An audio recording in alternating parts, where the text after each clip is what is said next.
Assalamualaikum warahmatullahi wabarakatuh. Kembali lagi dengan saya Ahmad Hisabil Islam.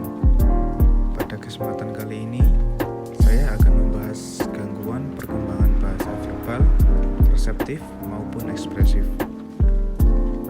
Gangguan perkembangan berbahasa adalah ketidakmampuan atau keterbatasan yang menggunakan simbol linguistik untuk berkomunikasi secara verbal atau keterlambatan kemampuan perkembangan bicara dan bahasa anak sesuai kelompok umur, jenis kelamin, adat istiadat, dan kecerdasannya.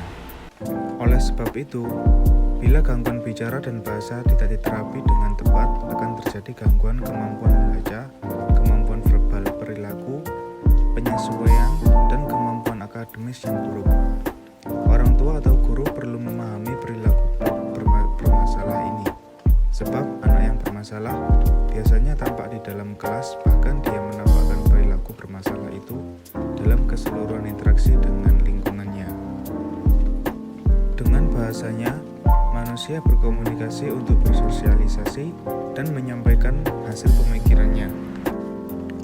Identifikasi dini keterlambatan bahasa harus memecahkan dua masalah utama, yaitu masalah ketersediaan informasi yang dapat dipercaya dari seseorang anak pada usia berapa ketika mereka mengalami keterbatasan dalam kemampuan berkomunikasi. Masalah kedua adalah pada interpretasi hasil dari proses identifikasi. Banyak anak yang mengalami keterlambatan bahasa pada usia 24-30 bulan akan mengejar dalam beberapa tahun kemudian dan tidak memerlukan intervensi. Tantangan yang ada adalah dalam mengidentifikasi dan menggunakan informasi yang relevan dalam memperbaiki keputusan diagnosis mengenai seseorang anak secara individual untuk mencegah gangguan perkembangan yang lebih signifikan. Identifikasi dan intervensi secara dini dapat mencegah terjadinya gangguan dan hambatan tersebut. 3 tahun pertama kehidupan merupakan periode kritis kehidupan anak. Plastisitas otak maksimal pada beberapa tahun pertama kehidupan dan berlanjut dengan kecepatan yang lebih lambat. Yang kedua yaitu tanda-tanda gangguan perkembangan bahasa verbal. Terbagi menjadi dua, yakni gangguan bahasa ekspresif dan gangguan bahasa reseptif. Umumnya anak yang mengalami gangguan bicara ekspresif tidak dapat mengekspresikan bahasa secara lisan sesuai usia sebenarnya. Namun, ia memahami apa yang dikatakan orang tua dan biasanya tanpa maupun disertai dengan gangguan artikulasi.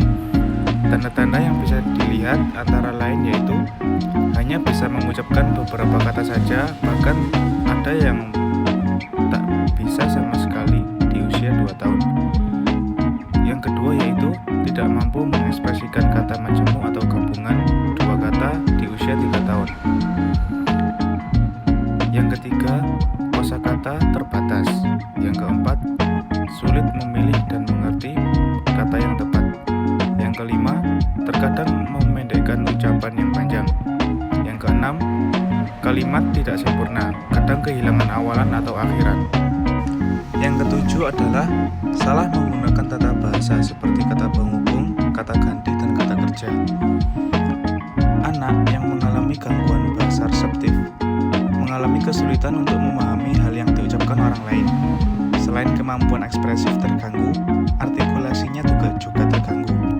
Adapun tanda-tanda yang bisa dikenali antara lain yaitu yang pertama, tidak memberi respon bila ditunjukkan sebuah benda saat berusia 12 bulan. Yang kedua, tidak mampu mengidentifikasi dan mengikuti instruksi sederhana di usia 18 bulan.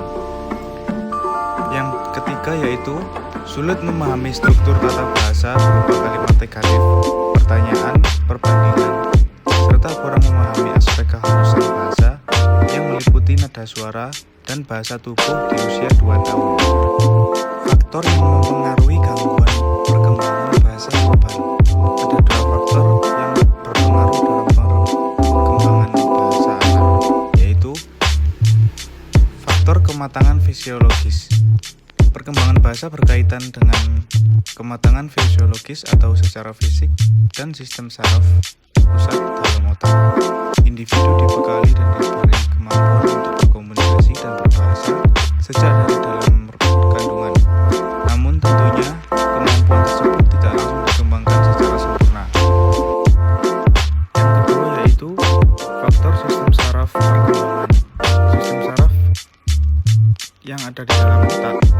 Sistem saraf pada janin yang masih berkembang di dalam kandungan terjadi dalam kurun waktu yang bersamaan dengan pembentukan berbagai organ eksternal janin pada masa 3 bulan pertama kehamilan. Hal itu membuat otak sudah memiliki kemampuan untuk menerima stimulus eksternal yang diberikan dari lingkungan hidupnya, sehingga setiap stimulus yang diterima oleh janin akan menjadi bahan-bahan jejak ingatan dalam otak janin. Yang terakhir yaitu terapi atau penanganan dalam gangguan perkembangan bahasa verbal. Penanganan yang dimaksud bisa berupa metode tahap-tahapan penyembuhan. Semakin dini para orang tua atau pendidik anak usia dini menangani anak usia dini yang mengalami gangguan perkembangan bicara dan bahasa ekspresif akan semakin baik. Penanganan dilakukan agar tumbuh kembang anak kembali menjadi normal atau paling tidak agar gangguan yang ada pada diri mereka dapat diminimalisir. Jenis-jenis terapi atau penanganan yang dapat dilakukan yaitu penanganan medis. Dalam kaitan dengan penanganan medis, maka penting bagi orang tua untuk mengetahui dengan jelas apa efek samping dari obat yang akan diberikan. Yang kedua yaitu terapi bermain.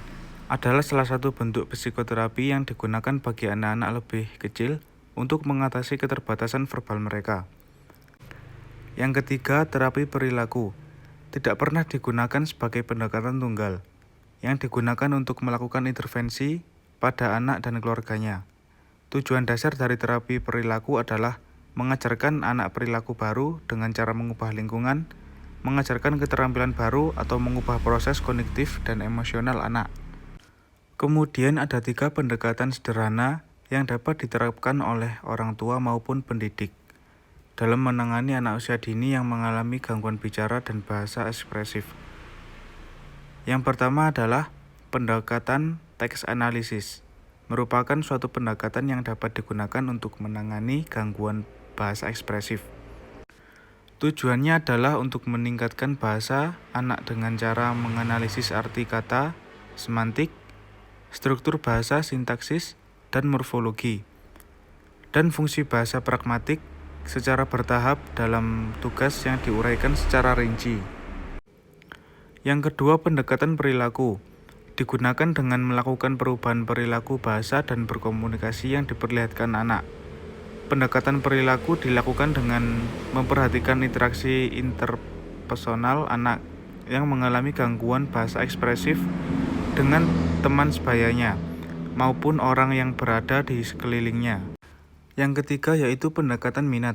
Setiap anak usia dini sudah tentu memiliki minat pada bidang-bidang tertentu. Misalnya minat pada bidang seni, tari, menggambar, gerak, dan olah tubuh serta yang lainnya.